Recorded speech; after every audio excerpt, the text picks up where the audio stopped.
এই দেখো বন্ধুরা, আজকে করব ইলিশ ভাপা। এর মধ্যে সব মশলা করে নিয়েছি। এর মধ্যে আছে তোমার সর্ষে আছে, দেখো সর্ষে, পোস্ত, একটু টক দই আর অল্প একটু নারকেল আছে, দিয়ে এটা পেস্ট করে নিয়েছি। এবার এটা এর মধ্যে দিয়ে দেবো, দিয়ে এবার ভাপাবো। কটা কাঁচা লঙ্কা নিয়ে নিয়েছি।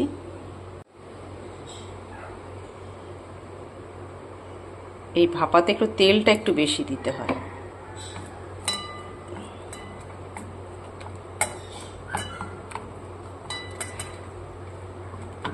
এবার আমি নুনটাকে আগে চেক করে নেব।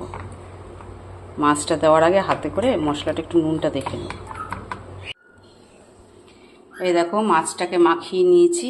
এবারে ওপর থেকে দিয়ে দেবো একটু সর্ষের তেল, আর একটু তেল দিতে হবে, কেন ওই ভাপাতে না তেলটাই মেন। এবারে দিয়ে দেবো কাঁচা লঙ্কা,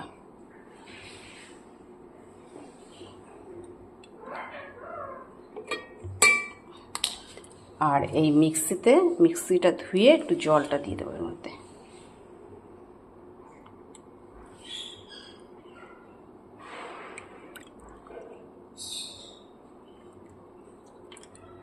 ব্যাস, এবারে ঢাকনা চাপা দিয়ে বসিয়ে দেবো।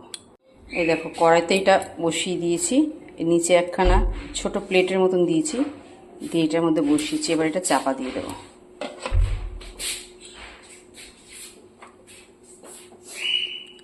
চলো পরে আবার দেখাবো কিরম অবস্থায় আসছে। এই যে মাছটা নামিয়ে ফেলেছি, দেখি।